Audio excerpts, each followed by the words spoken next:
नमस्कार, आप देख रहे हैं आज की बड़ी खबर। मैं हूं स्वाति रायना। कांग्रेस में बड़े फेरबदल की तैयारी शुरू हो चुकी है। सूत्रों के मुताबिक पार्टी में आधे से ज्यादा महासचिव और सचिवों को बदला जा सकता है। कांग्रेस में बड़े फेरबदल की तैयारी में सूत्रों के मुताबिक राहुल गांधी को बतौर कांग्रेस अध्यक्ष उनकी जल्द ताजपोशी हो सकती है, यानी बहुत जल्द राहुल गांधी पार्टी के अध्यक्ष बन सकते हैं। साथ ही पार्टी में बड़े फेरबदल की तैयारी है और सूत्रों के मुताबिक अगले कुछ हफ्तों में राहुल को पार्टी की कमान सौंपी जाएगी। इसको लेकर सोनिया गांधी और राहुल गांधी के बीच 2 बैठकों में बदलाव पर बात भी हो चुकी है। कांग्रेस संगठन में फेरबदल के बाद जुलाई महीने में कांग्रेस का चिंतन शिविर होगा, जिसमें पार्टी संगठन में उपाध्यक्ष राहुल गांधी की भूमिका पर चर्चा होने के आसार हैं। ऐसी खबरें भी आ रही थी कि फेरबदल के दौरान राहुल गांधी को अध्यक्ष बनाने का फैसला लिया जा सकता है, लेकिन कांग्रेस नेता इस मुद्दे पर खुलकर नहीं बोल रहे। बीजेपी ने खबरों पर चुटकी ली। सीपीएम ने कांग्रेस का अंदरूनी मामला बताया।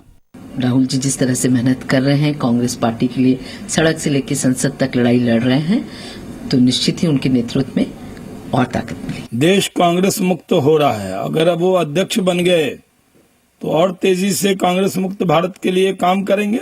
उनकी अंदरूनी मामला है, उनके सदस्यों का, उनके नेतृत्व का फैसला है, तो इसमें हम को टिप्पणी करने का न जगह है।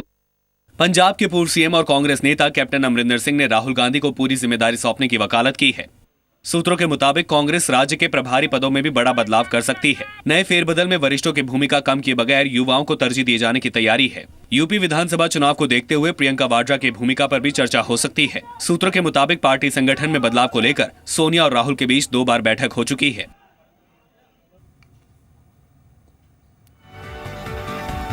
तो क्या बदलाव हो सकते हैं? दरअसल यूपी चुनाव की तैयारियां भी जोरों पर है।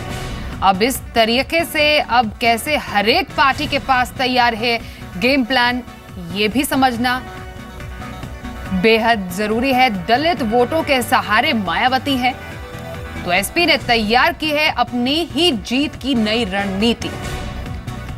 साथ ही बीजेपी के लिए यूपी चुनाव में जीत एक बहुत बड़ी चुनौती होगी। इस बार जो विधानसभा चुनाव के नतीजे है उसमें एक पॉजिटिव संकेत जरूर गया है पार्टी के लिए, और यूपी चुनाव की तैयारियों पर कांग्रेस का क्या गेम प्लान होगा, ये भी देखना दिलचस्प होगा।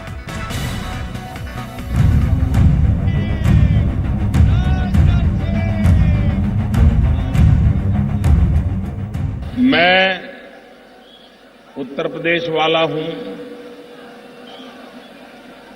उत्तर प्रदेश का सांसद हूं, और उत्तर प्रदेश के सांसद के नाते मेरा स्वाभाविक मन करता है आप सबके आशीर्वाद प्राप्त करने का। पीएम मोदी के इस बयान में एक बड़ा संदेश छिपा है। दरअसल ये तैयारी है 2017 की, जिसके लिए अभी से दांव आजमाना शुरू हो चुका है। कास्ट इक्वेशन से लेकर सियासी समीकरण तक हर तरफ नजर टिकाई जा रही है। जरा इन तस्वीरों को देखिए।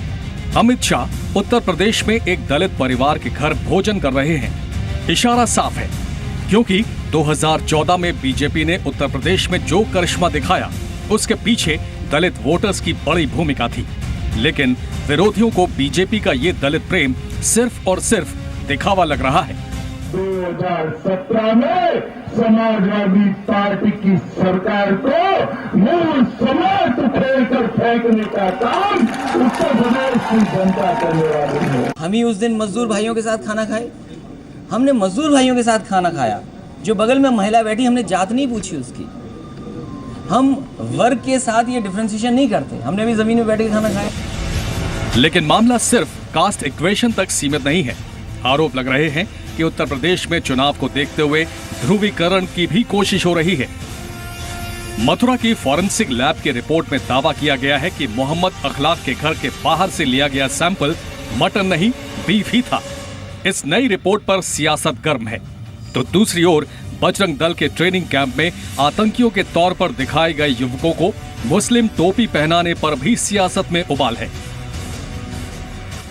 समाजवादी पार्टी की सरकार और दूसरी तरफ वो लोग जो सांप्रदायिक ताकतें हैं, ये मिलीजुली नूरा कुश्ती लड़ रहे हैं और वो उत्तर प्रदेश का माहौल बिगाड़ना चाहते हैं। इस तरह का आर्म्स ट्रेनिंग और इस तरह से लोगों को उत्तेजित करने का काम और एक धर्म विशेष के खिलाफ लोगों के अंदर जहर भरने का काम अगर कोई करता है तो उसके खिलाफ मैं तो समझता हूं देशद्रोह का मुकदमा होना चाहिए।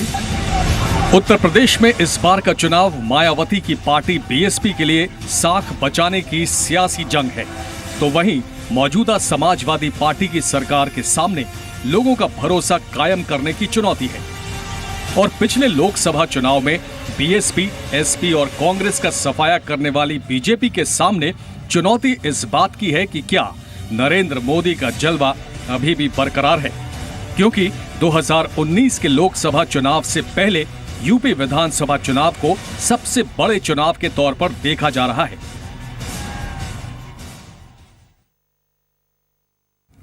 मोदी सरकार के 2 मंत्री सुर्खियों में हैं। कानून मंत्री ने मुस्लिम युवकों को झूठे आरोपों पर गिरफ्तार किए जाने पर चिंता जताई, तो रक्षा मंत्री ने न्यायपालिका के फैसले पर ही सवाल उठा दिए। कानून मंत्री सदानंद गौड़ा मोदी सरकार के 2 साल के मौके पर मनाए जा रहे विकास पर्व में शामिल होने अलीगढ़ पहुंचे। उन्होंने मुस्लिम युवकों की झूठे मामले में गिरफ्तारी रोकने के लिए कानून में बदलाव का भरोसा दिया।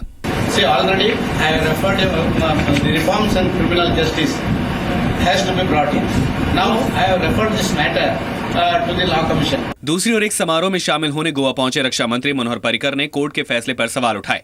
डीजल गाड़ियों पर बैन को समझ से परे बताया। Ban a diesel vehicle which is polluting, we understand it.